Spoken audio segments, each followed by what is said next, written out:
So we're back working on the Bmw 650i. Have a nice little job today.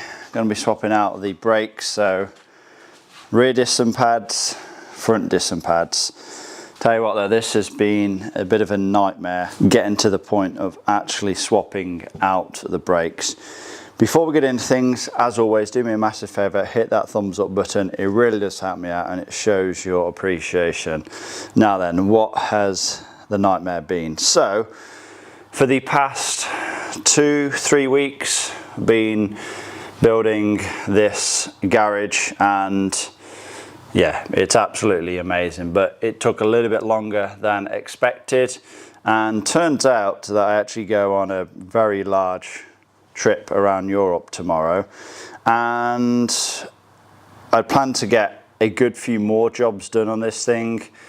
I just haven't had the time. More preventative maintenance things rather than things that actually needed doing. Anyway, the brakes, they desperately needed doing. I've noticed that there is a good amount of scoring on the discs, and the pads, they haven't got much life left on them at all.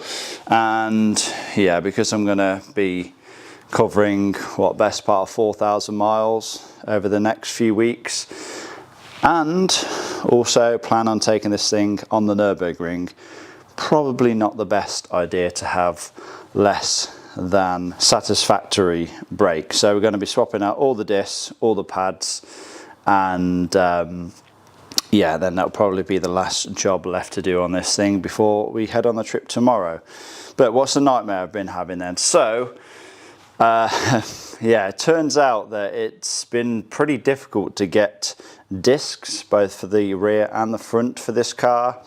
Well, at least, you know, here in the UK, I couldn't seem to get any in any stores, you know, for collection the same day or whatever. And then when it came to the pads, well, I did get some brake pads and I thought, ah, brilliant. Yeah, I'll go and pick them up. Went to pick up both the, I think these are the rears and those are the fronts. Then got them home, opened the box, and then I noticed that, well, the rears are fine, but the fronts, they were the incorrect ones.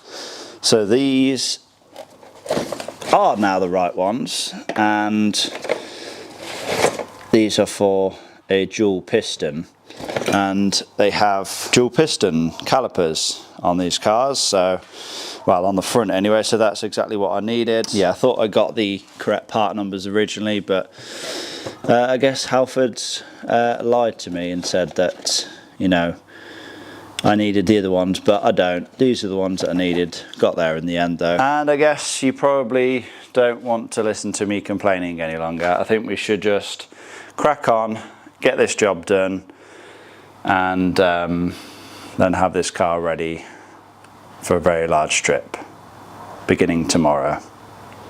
Let's get it done.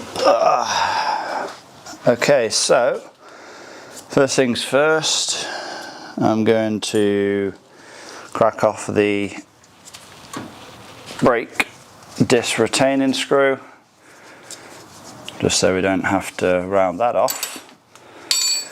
And I'm also gonna, because I'm not going to be replacing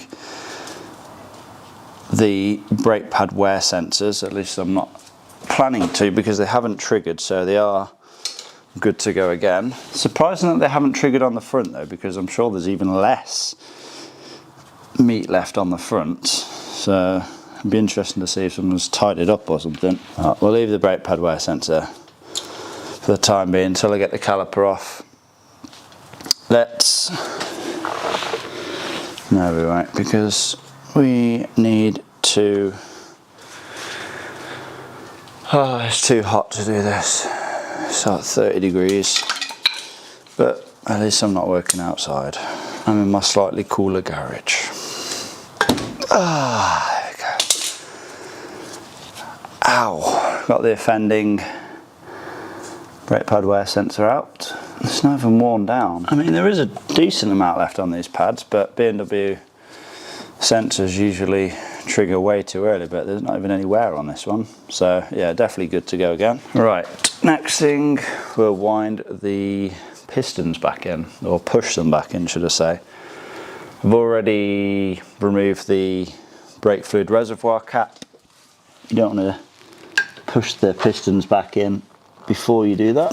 Obviously don't use this method of pushing the pistons back in if you are reusing your disc, because yes, I am damaging the disc right now.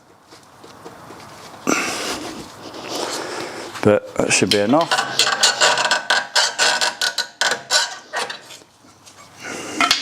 There we are. Now we can remove the two 7mm Allen bolts that hold the caliper on.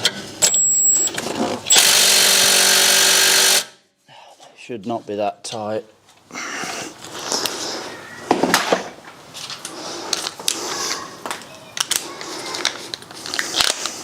Should only be like 25 Newton meters or something. Remove the slider bolt completely because I like to clean them up and grease them. BMW don't recommend to grease them, but I like to go against what BMW says sometimes. Right, caliper should now be loose.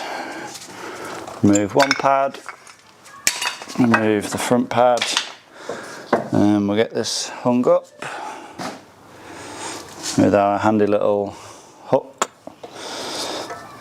Just hang it by the rear spring. Now we can get the caliper carrier off. It should just be two 18mm hex head bolts. Just caliper carrier off, and with any luck this will be loose. Yes, it's loose. So we can take the retaining screw fully out and your disc can come off. Strange how it's so badly scored on the front but not on the rear.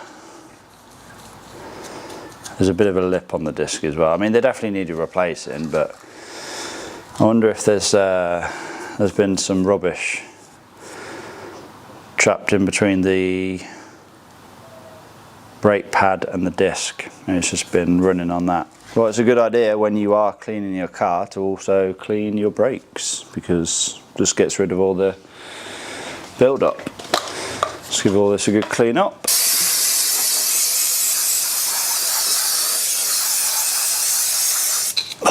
Get myself a wire brush, clean up the hub,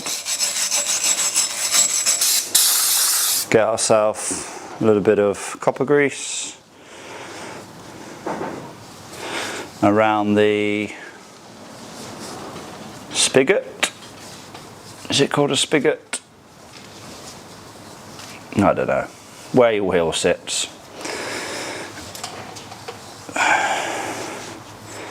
Now, a little bit on the face, just so that your disc doesn't seize in the future. Don't need to go too crazy though. Mostly around here where you want to get some on, just so your wheel doesn't seize on, because that wouldn't be fun, especially at the side of a road, would it? On a Widowmaker's jack, having to beat your wheel to get it off. Let's just hope that these are the correct discs. Should be. I'm sure there's only one variation for the rear, and I measured the thickness and the diameter, and yeah, it measures up to what these should be.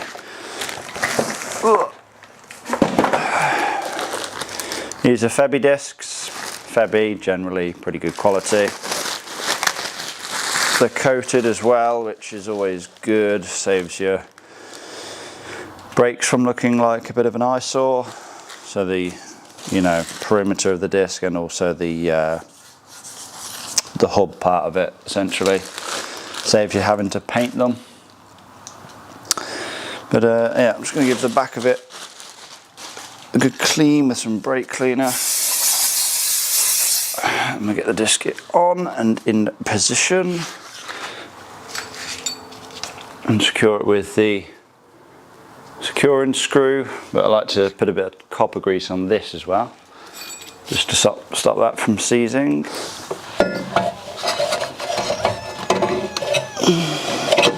Tighten that down to there, and now I give the front of the disc a good clean.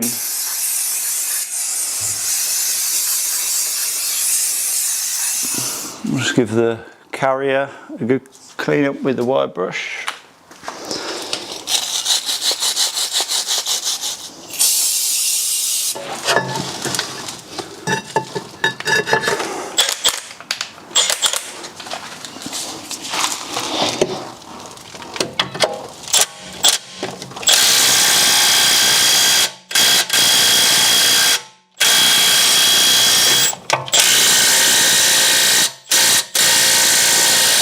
Now we can get our caliper, just give that tiny bit of a clean up, and we can get our new pads. I just like to apply a tiny little amount of copper grease to the ends, just to keep them sliding nicely in the carriers. Just something I've always done really. It's not needed, but just a little extra step. And the front pad can go in to the carrier, and then the rear pad can go into the caliper. Obviously making sure that the space for the wear sensor goes that way to the outside of the disc. Slide this on over. Yeah. There we are. Now I'm just going to get the slider bolts cleaned up a little bit because they look pretty manky. With two nicely clean slider bolts, just like to apply a little bit of red rubber grease to them. Red rubber grease because, well, it's safer rubber. Like I said, BMW don't recommend that you apply grease to these bolts, and I can see why, because it's going to attract dirt and all the rest of it, but there is a cap on the end which should in theory stop dirt going in, and I just think if they're dry, then I don't know, they're just not going to slide as easy, so I like to apply grease. Slide it in, start winding them in by hand first. Now we can reinstall the securing clip at the front. Very easy to install these. Just push it into place like that. Give it a little tap if you like.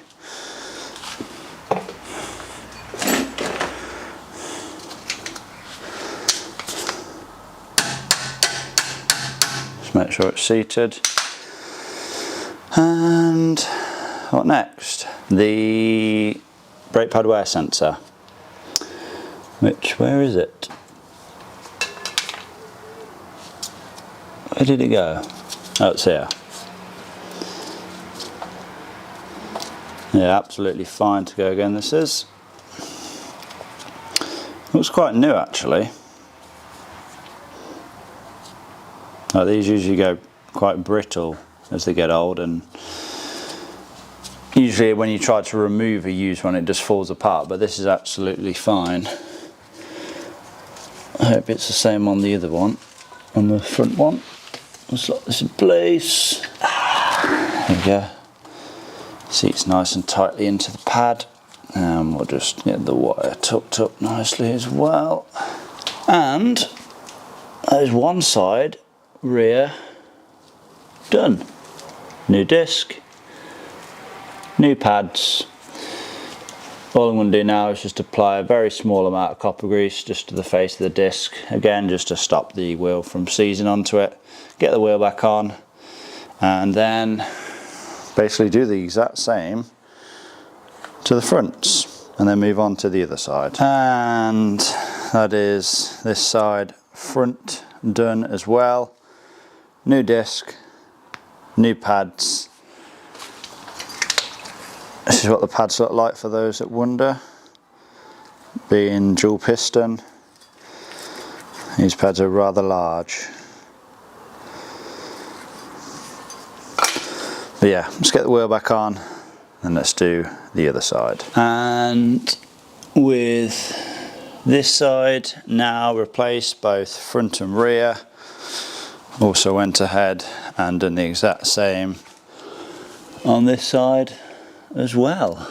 New discs, pads, both front and rear. I also just had to take a little bit of brake fluid out because it was kind of over full. Did do a full brake fluid flush actually a couple of weeks ago. Done it off camera, just while I was doing something else. I initially thought, because the brake pedal wasn't the best really, I thought, well, maybe it just needs a fluid change. Done the fluid change and the brake pedal is rock hard now.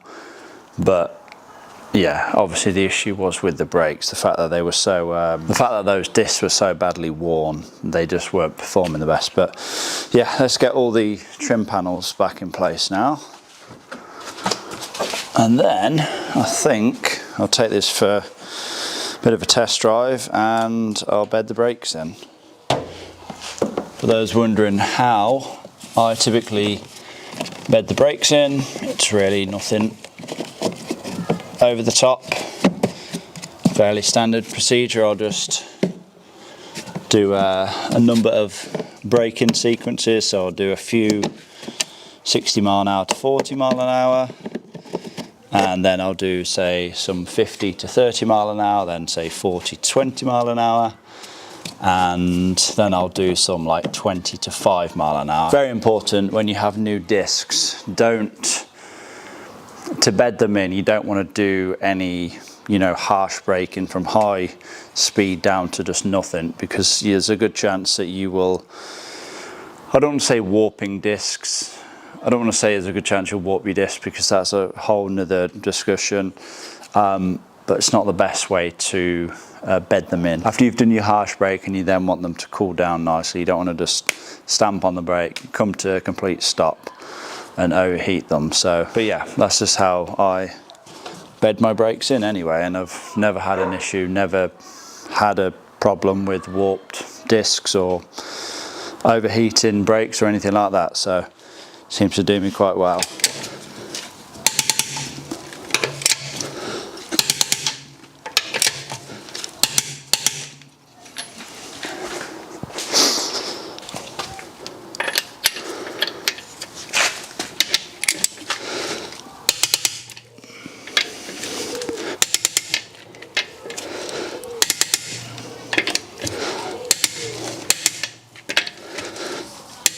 Yeah, a little bit of CHF. There we are, perfect at the maximum. Coolant, can't really tell because the dipsticks broke off. That'll do. I actually have a new coolant reservoir to go on, along with like a whole bunch of other parts, water pump, thermostat, drive belts, tensioners, idler pulleys, all that. Even have a new power steering fluid reservoir. I was going to do a full flush of that and everything, but really just haven't had the time. It's a shame really, but I'm sure the car will be fine. I know I've got a lot of miles to cover, but you know, what's the worst that can happen? We've done the main things. We've given it a full service, transmission service, and I don't think there's any active leaks on the car, so got all new brakes now as well, so yeah, I think we'll be okay.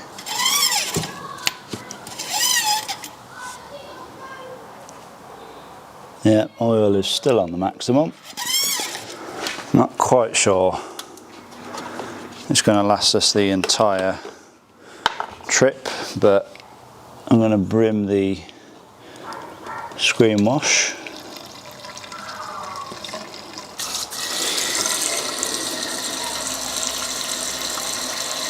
Let's see what the pressures are at. 31 psi. I would usually have it a bit more than that. I like to run about 35 all round. I don't know if you're supposed to run a bit less with run flats, but I'm going to do 35 all round.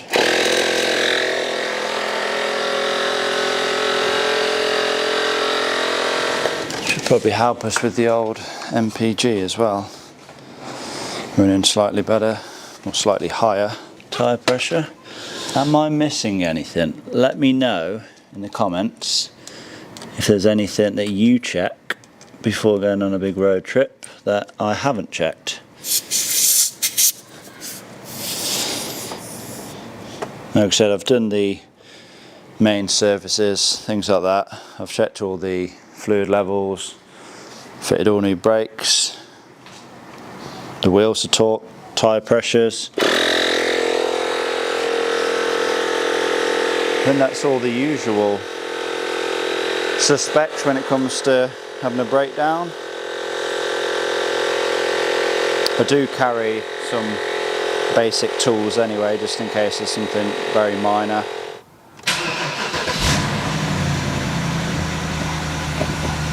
Yeah, it feels nice and firm.